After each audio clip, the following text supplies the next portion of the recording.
Nos preparamos para zarpar en esta nave, a 4 metros sobre el nivel del mar. Somos tripulantes de palabras, viajamos sobre la espuma, y nuestro puerto son ustedes, los y las escuchas. Una hora de encuentro con las voces que nos convocan, los libros más inquietantes y los caminos que se abren con nueva información sobre el mundo de las letras. Bienvenidos y bienvenidas navegantes, a 4 metros sobre el nivel del mar. Buenos días, estamos a 4 metros sobre el nivel del mar y tenemos hoy unas invitadas increíbles. Tenemos a Liliana Miraglia que nos acompaña con su París 5, la novela que acaba de publicar en Baez Editores y que será presentada en la Feria del Libro de Guayaquil. Esto es a 4 metros sobre el nivel del mar, por Radio Huartes, frecuencias de lo sensible. La Fragua, un vistazo a las novedades editoriales. Algunas recomendaciones de libros de ficción, no ficción, poesía e híbridos. La Fragua bulle, a 4 metros sobre el nivel del mar. Yo voy a hablar de Las Hogueras, de Concha Alós. Esta es una novela que se publicó en 1964 por primera vez, pero la editorial Planeta vuelve a reeditarla. Y en su momento esta novela causó una gran conmoción, ¿no? En esa novela el personaje central es Sibila, una ex modelo parisiense que pues está en busca de lo que ella cree que es la felicidad, hasta que conoce, y bueno, está casada, tiene un marido, se llama Archibald, un famoso intelectual con muchísimo dinero. Entonces creo que esta recuperación de este clásico libro de Planeta va a dar mucho que decir. Martín, cuéntanos un poquito tú, después de que te comas ese sándwich. Pues a ver, ¿qué novedades tenemos? Un comentario. Concha Alós es una escritora que la comenzó a rescatar. Ahora veo que la publica Planeta, pero la comenzó a rescatar La Navaja Suiza.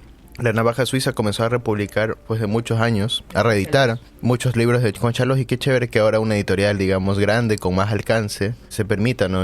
reeditarla. Seguramente podremos tal vez tener la novela, ya que sale Ojalá, esperemos que sí sea. Bueno, también hay otra novedad que, dada la ausencia, porque hoy día volvemos, ¿no? Después de mucho tiempo. Así es, hemos estado un poco paralizados. Han ocurrido algunas cosas. No hemos mencionado algunas cosas buenas y malas. Así es. Positivas y negativas. Bueno, la cosa es que hay esta novela que se va a presentar en la Feria del Libro de Marcelo Báez, El síndrome Salinger. Ah, tienes razón. Esa también sería una que ganó novedad. El premio Miguel Riofrío, si mal no recuerdo. Así es, ¿no? Ganó el premio Miguel Riofrío y se va a presentar en la Feria del Libro, porque vamos a hablar todo este tiempo de nuestras recomendaciones para la feria, ¿no? Y bueno, después vamos con esta sección en donde vamos a recomendar algunas actividades y no son todas literarias. Esta vez nos vamos con el cine. Cadáver Exquisito. Cadáver Exquisito. Misceláneas que nos ofrecen oportunidades atractivas. ¿Quieres participar en un concurso? ¿Sabes cuáles son esos eventos literarios a los que te gustaría asistir? A 4 metros sobre el nivel del mar te muestra el camino.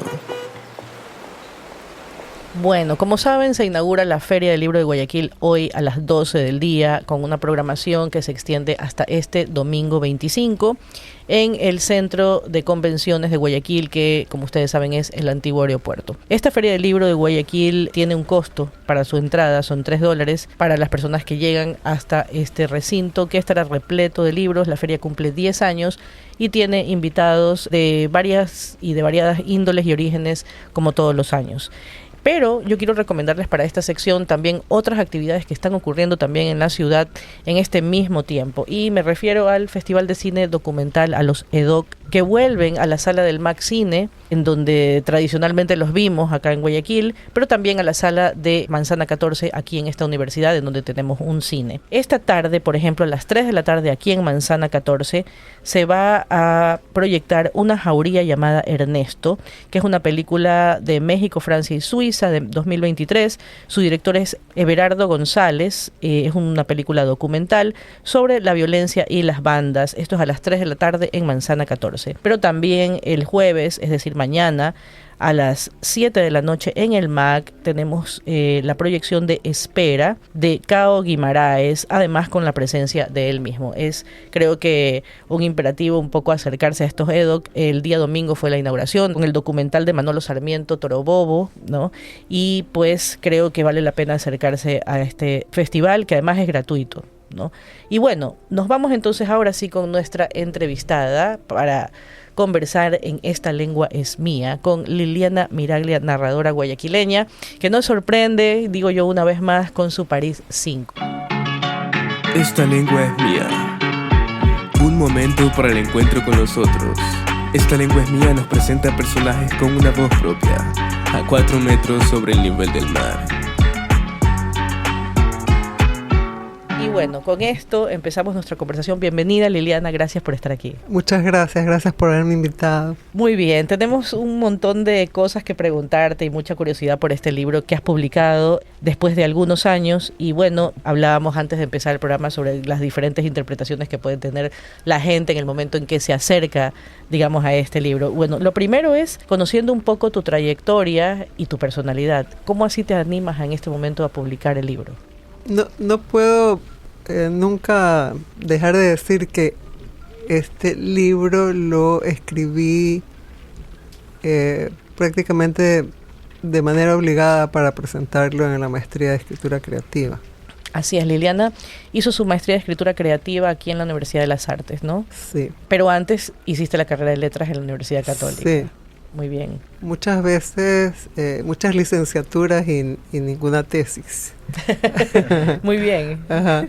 Entonces, ya viéndolo desde ahora, esto sería algo que salió para graduarme y fue hecho con la intención de que califique como un producto creativo. Uh-huh. Durante mucho tiempo lo llamé producto creativo.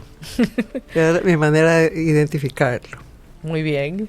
Pero la verdad es que yo ya tenía muchas de estas cosas escritas. Particularmente uno de los textos que están en París 5 ya estaba escrito y me daba dificultades. Cuando yo no tenía la menor intención de entrar a la maestría ni nada por el estilo, me daba muchas dificultades porque había algo que yo quería introducir en ese texto y que no lograba introducirlo. Y yo decía, en ese día a día que hacía el intento y después lo dejaba botado, que como que tenía la necesidad de compartirlo con una comunidad para ver cómo lo iba a resolver. Recortaba cosas del periódico, coleccionaba datos. O sea, eso que quería poner nunca lo puse, porque no pude. Uh-huh.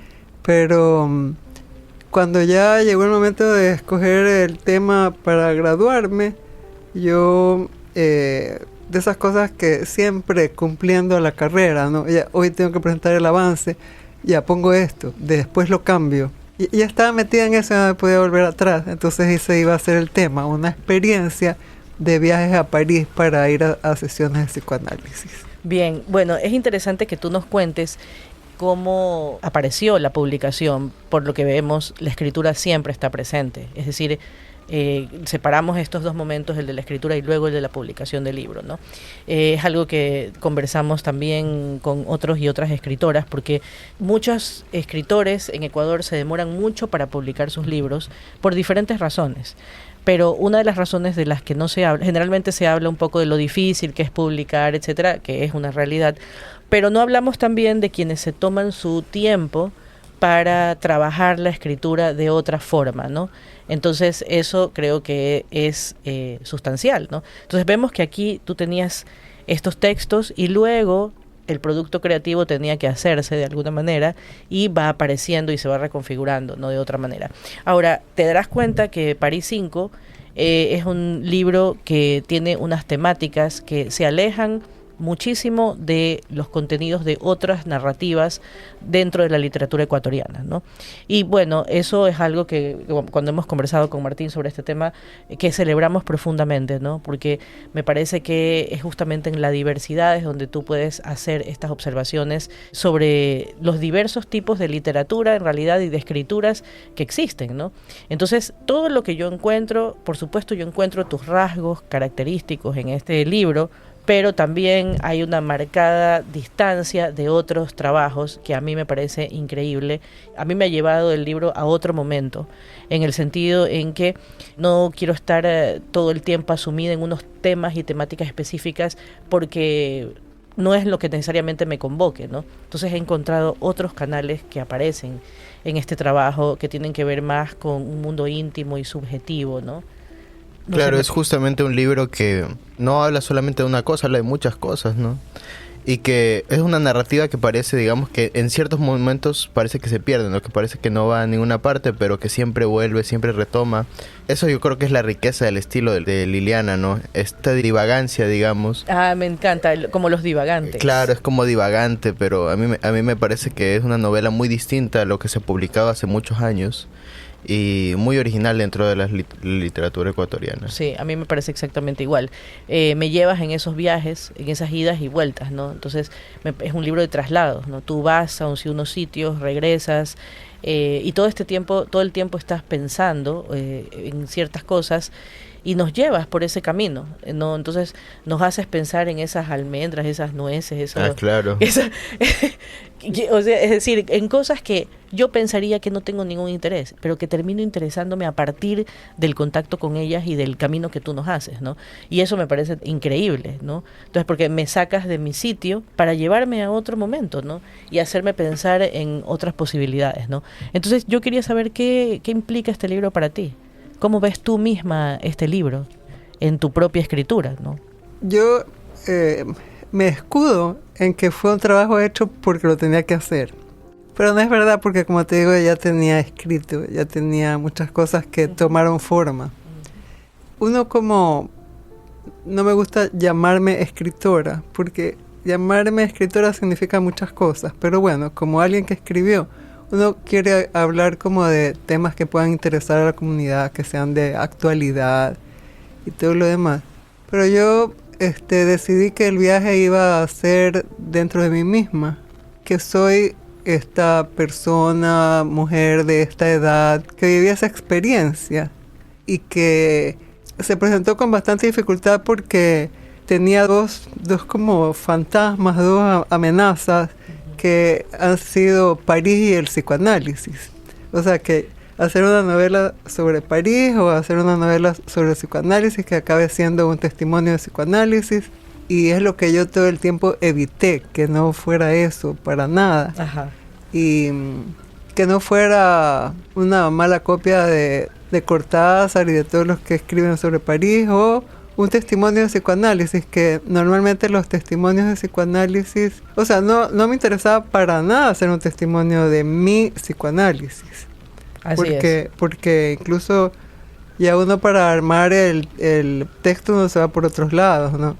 Los testimonios de psicoanálisis son siempre, o sea, hay un montón de novelas en las que los protagonistas hablan sobre su propio análisis, sobre la visita al psicoanalista, pero los que se presentan como testimonios de psicoanálisis tienen discursos como triunfalistas, o sea, como que superé. Ajá, casi como de superación. Como casi como los libros de autoayuda o algo así, que logré cambiar mi vida, qué sé yo. Pero ¿qué es lo único que yo he sacado del psicoanálisis y mi protagonista? Es que llegas a la conclusión de que no entendiste nada. Y que por ahí se trata de ver cómo te las arreglas con eso que no entendiste. Esa era la idea, la manifestación de esa incertidumbre, de ese nunca estar en ningún lugar, nunca decir nada. En el fondo es un desacomodo, ¿no? Es como eso, por ejemplo, de no estar en ningún lugar, no decir nada. Es como, ¿qué sitio es el que tú habitas? Sientes que habitas esos espacios como liminales. Claro, o sea, a la larga acabo siendo yo la única referencia de mí misma y de los lugares que visito. También ahí es un poco, ¿qué me interesa? O sea, ¿qué le interesa a una protagonista de esa edad, en esa situación? De repente, mapa de los aviones, cuál es un determinado avión, o sea, es como... O cementerio de los aviones, todo eso. Pero eso también me impacta profundamente, entonces yo puedo pensar, esto es un tema banal, ¿cómo lo voy a escribir aquí? Pero esa soy yo, esa es mi protagonista. Muy bien. Bien, a pesar de que tú hablas de qué cosas le interesan a una persona de una determinada edad, este es un libro que ha tenido lectores muy, muy jóvenes y que han entrado a esta literatura con verdadero asombro, ¿no? Entonces, es interesante porque como creadora dices, tal vez esto puede interesar a alguien, pero realmente no sabes el alcance que puede llegar a tener. Por otro lado, tú estás consciente un poco de qué es lo que tú proyectas para la tradición de la literatura ecuatoriana. ¿Estás consciente de que hay mucha gente que está esperando, por ejemplo, este libro, o está esperando qué es lo que tú vas a decir cuando te entrevistan o cuando estás en tus conversaciones sobre escritura? Después de tantos años de silencio, ¿no? Es terrible producir algo porque uno siente que van a decir y tantos años de silencio para uno quisiera producir discursos inteligentes, discursos de actualidad. Yo quisiera ser como las escritoras que han tenido éxito, poder hablar de esos temas, pero no me intereso para nada en esos temas. Uh-huh. No puedo escribir lo que no soy.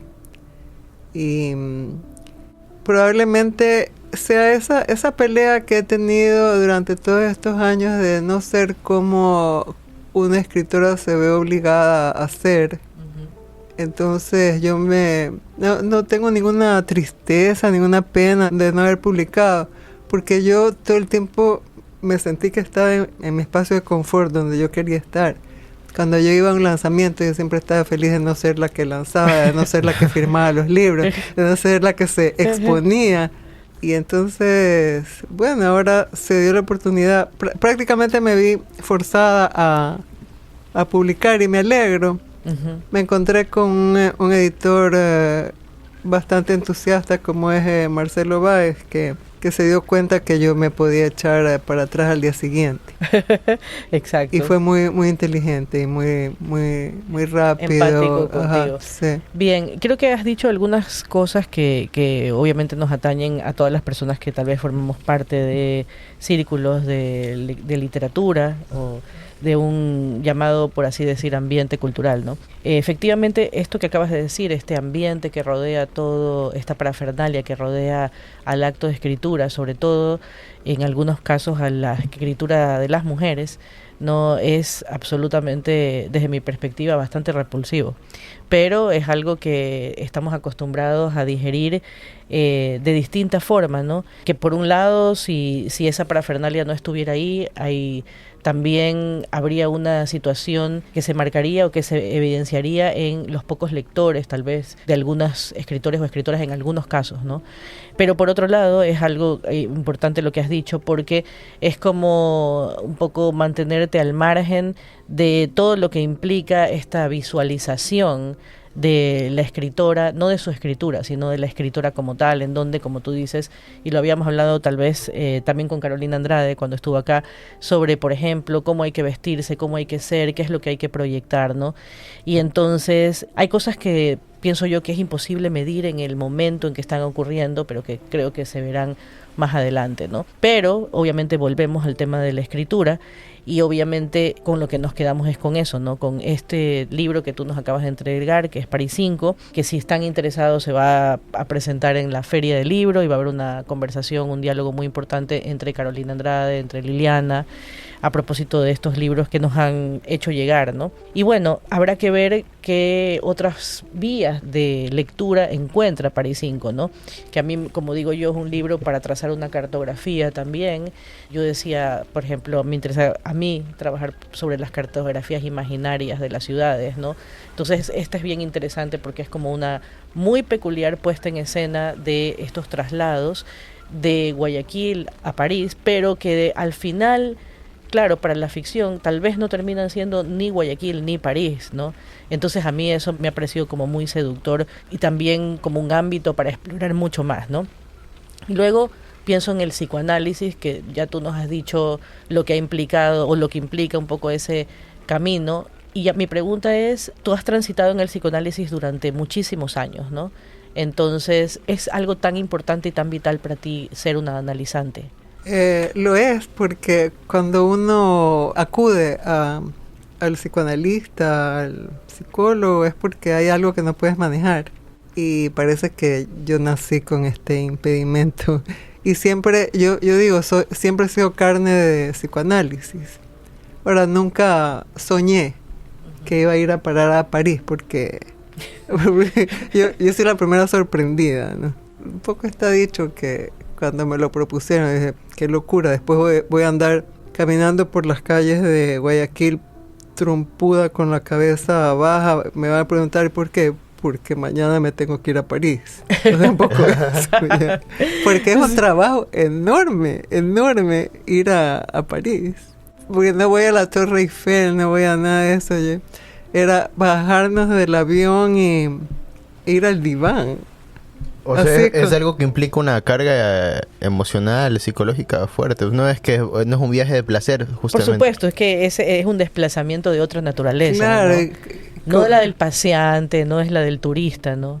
Es la del analizante. Y de continente a continente, con el jet lag y todo eso, pero tú vas en busca de querer solucionar tus problemas.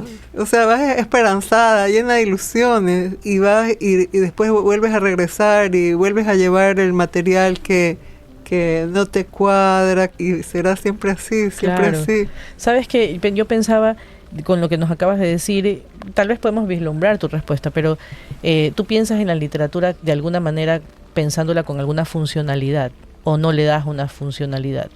Por como decías, ¿no? Hay una gente que le gusta leer estas cosas sobre el cambiar las vidas, sobre mejorar, sobre ser otras personas. De crecimiento, ¿no? Personal. Como crecimiento personal, ¿no? Pero evidentemente esta literatura no funciona en ese sentido, ¿no? No funciona ni te interesa que funcione así. No, porque sería una mentira. Sería una mentira. O sea, no es que lo haya acabado de entender del todo, pero en París había una compañera analizante que me quería convencer de que yo era escritora, convencer de que yo era psicoanalista, todo eso. Pero yo no entiendo nada, para mí es un enigma. Cuando yo iba a los seminarios yo no entendía nada, pero sí sales como impregnada de todo lo que escuchas. Yo sé que en la escuela lacaniana hay algo que, lo voy a decir de lo más empíricamente, que como que cuando tú crees que has acabado tu análisis haces algo que se llama el pase. Ajá. Que reúnes a un comité o lo que sea, donde pruebas por qué tú ya pasaste tu análisis y puedes convertirte en psicoanalista. Ajá. No es mi caso. No es mi caso. Nunca habrá pase. No. Además, de eso no quiero hablar, pero pienso que de alguna manera mi análisis se truncó, sin yo decir que por decisión propia se terminó. No fue por decisión propia. Pero no me acuerdo de tu pregunta, como que tiene una funcionalidad. Claro, sí, la literatura tiene una funcionalidad. Lo pienso porque como en este momento todo el discurso sobre las militancias y sobre la militancia relacionada a la escritura o a la escritora es algo que está muy visible, te lo preguntaba a ti. Pero igual ya me habías contestado un poco qué opinabas sobre eso. Por eso decía que era un poco, me imagino cuál sería la respuesta que vas a dar. ¿Cuál es? Que no te interesa en lo más mínimo, pues. Ajá, aunque a la larga, mira, puede quedar algo, ¿no? O sea, a la larga yo creo que algo valioso de París 5 es que quizás en este momento no es tan perceptible, pero en el futuro es una de estas novelas que no beben ninguna tradición dentro de la literatura ecuatoriana, ¿no? O sea, es una novela un poco única en su especie. Es ¿no? Atípica, sí. Entonces, en el futuro yo creo que sí es importante su publicación, su aparición, pero puede ser aún más importante. Claro, es que porque ahí podríamos como entrar a discutir la categoría de ese producto estético finalmente, que termina siendo más perturbador que muchos productos de otra naturaleza que intentan ser perturbadores.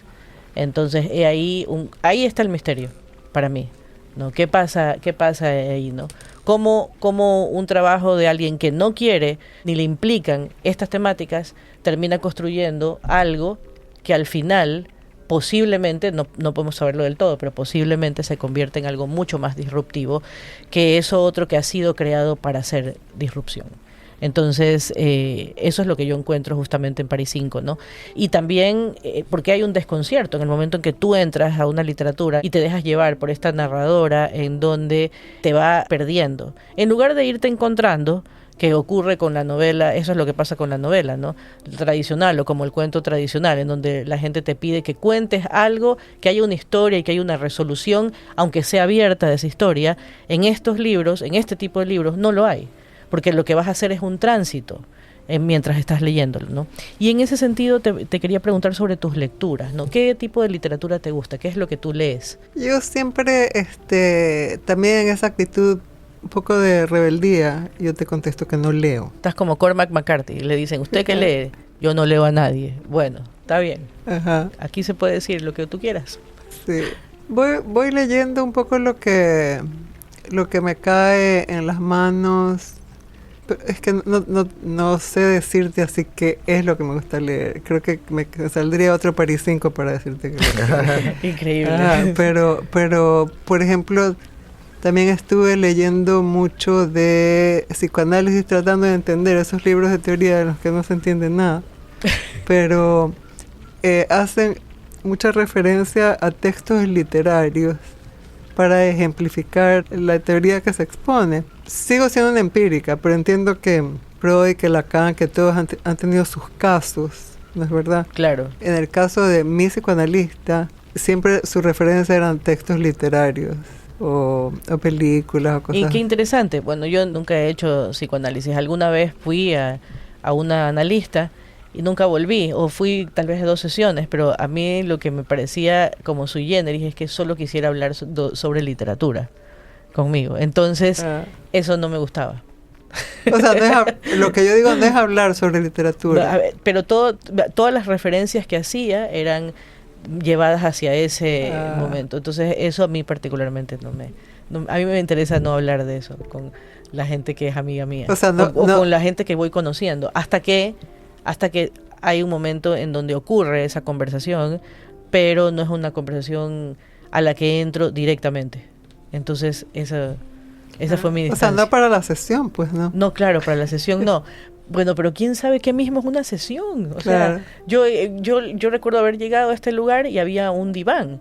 Entonces me dijeron, o sea, es como hay una silla y hay un diván. Y yo dije, al diván ha de ser más divertido. Pero cuando ya me acosté, me recosté en el diván, lo que recuerdo es que no podía como hablar claramente. O sea, todo se desordenaba. Y dije, no, pues no me interesa, ya estoy como estoy, ahorita no puedo. Y de ahí ya nunca más volví, creo yo. No recuerdo muy claramente. Creería que ese es el propósito de... Claro. Porque ahorita no me acuerdo la cita de quién era, de alguien que habla del discurso en el diván, el discurso del subconsciente. Ajá.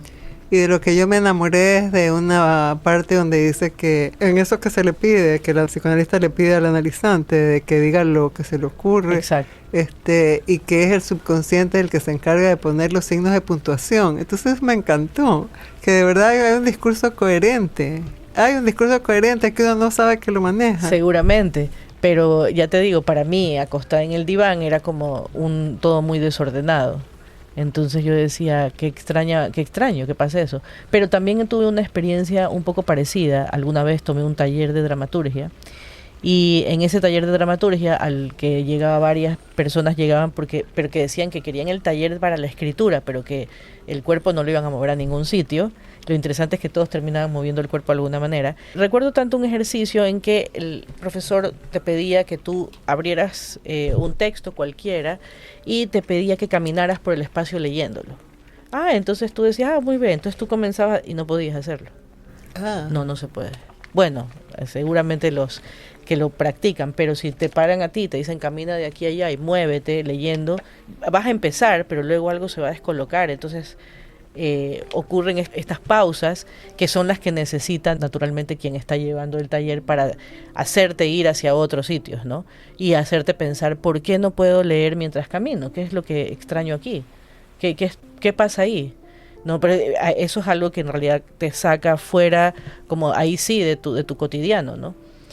También pensaba en este libro como un libro sobre lo onírico, aunque no sea totalmente sobre lo onírico, pero que hay ahí un tratamiento sobre lo onírico, ¿no? Pero, como yo digo, no lo onírico de estar dormido, sino como la gente despierta en el sueño. Es decir, ver cosas en el sueño, a través del sueño, ¿no?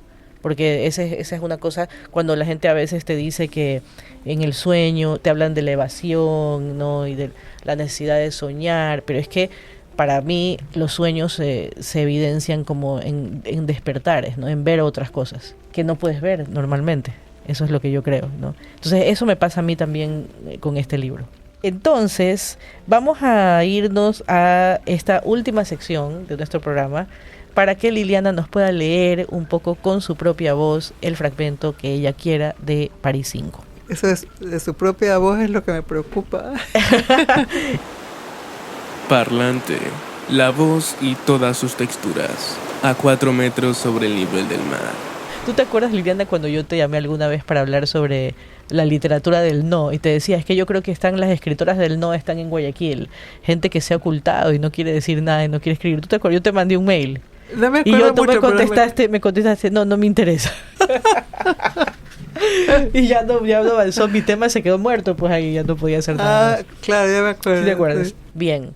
Bueno, vamos a nuestra última sección de A 4 metros sobre el nivel del mar, porque estamos escuchando Radio Ugartes, Frecuencias de lo Sensible. Hoy es miércoles 18 de septiembre y estamos a las puertas de la inauguración de la Feria del Libro de Guayaquil, pero también del gran apagón. Entonces hay algunas cosas que antes de que Liliana lea les podemos recomendar para la Feria del Libro.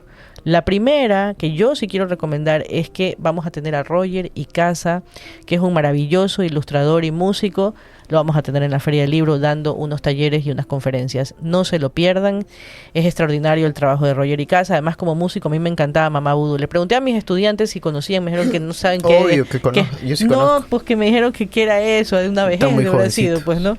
Por un lado. Por otro lado, también vamos a tener, creo yo, algunas presentaciones. Se presenta Zona de Fuga de Maritza Sino, que es un libro de cuentos, y también El demonio de la escritura de Solange Rodríguez.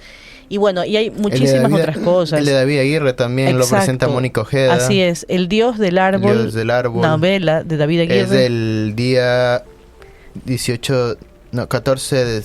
No, Martín, No, no mejor nos no digo confundas, nada. Martín. Lector semiótico nos confundió semióticamente. Pero sí, Va a ser... no es hoy, por si acaso. No es hoy, pero pueden ver todo la este programación. calendario en la programación de la feria, que es el libro guayaquil.com. Pueden ver esta información. Y tenemos también entonces ya la lectura de Liliana. Liliana, ¿qué nos vas a leer? Por sugerencia de Martín, el primer párrafo. Perfecto. Pero después voy a leer 2 párrafitos de... O sea, le vas a dar gusto y después vas a hacer lo que te da la gana. Está bien. No, Está muy bien. Así es aquí.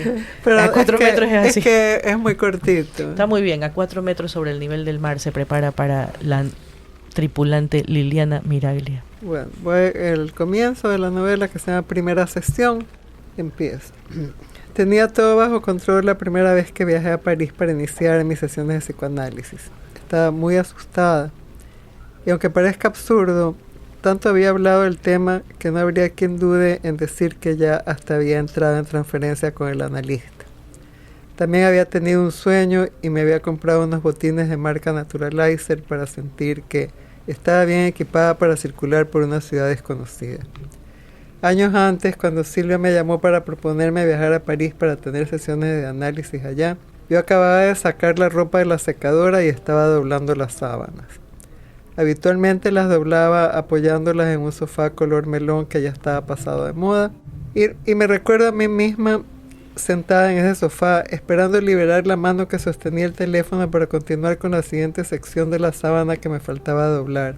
Obviamente le dije que no, porque no se me ocurría que alguien se pudiera echar encima semejante peso de viajar de Guayaquil a París para tener sesiones de psicoanálisis. Sin embargo, Silvia ya tenía algunos años haciéndolo. Muy bien. Y ahora las que tú quieres. No son las que quiero, que aquí abrí. Mientras espero mi sesión, recorro con la mirada la biblioteca del psicoanalista. Llama mi atención un libro flaco y largo que ha sido doblado en la parte de arriba para que quepa en la estantería. Me solidarizo con él. Qué difícil saber qué hacer cuando el tamaño de un solo libro no cabe en la repisa que le corresponde, según la forma como hemos clasificado los libros. Veo el libro cada vez que estoy ahí esperando.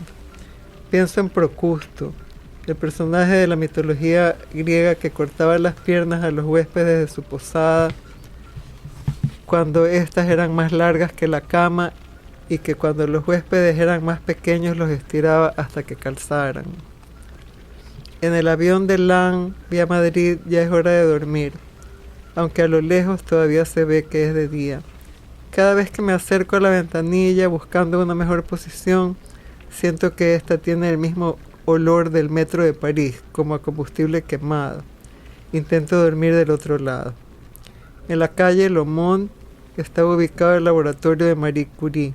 Cuando paso por ahí pienso en ella. Auguste Rodin nació en París en una casa que está en el número 9 de la Rue de l'Arbalète.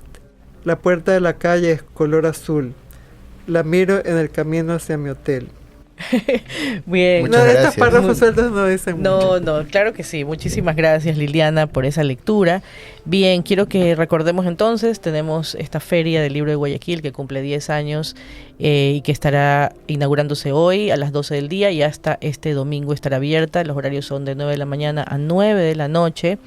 Y no se olviden de visitar el stand de la Casa Morada, que es el número A38, en donde va a estar de venta este libro París 5 y otros de otras editoriales independientes de Guayaquil y de Quito. Mi otra gran recomendación es que vayamos a escuchar a Santiago Rosero, el cronista, que ha publicado con la editorial Severo Una mesa más larga. Esta noche, de hecho, esta tarde se presenta su libro en el MAC, pero va a tener algunas intervenciones en la Feria del Libro de Guayaquil. Son grandes invitados, no se pierdan esas voces de la no ficción ecuatoriana. ¿Alguna otra recomendación, Martín? Yo creo que estamos bien ahí. Estamos bien ahí, dice Martín. Nos despedimos a 4 metros sobre el nivel del mar. Se acaba y vuelve la próxima semana con más novedades. Muchísimas gracias. Acabamos de escuchar a 4 metros sobre el nivel del mar, donde las palabras fluyen como la espuma de las olas.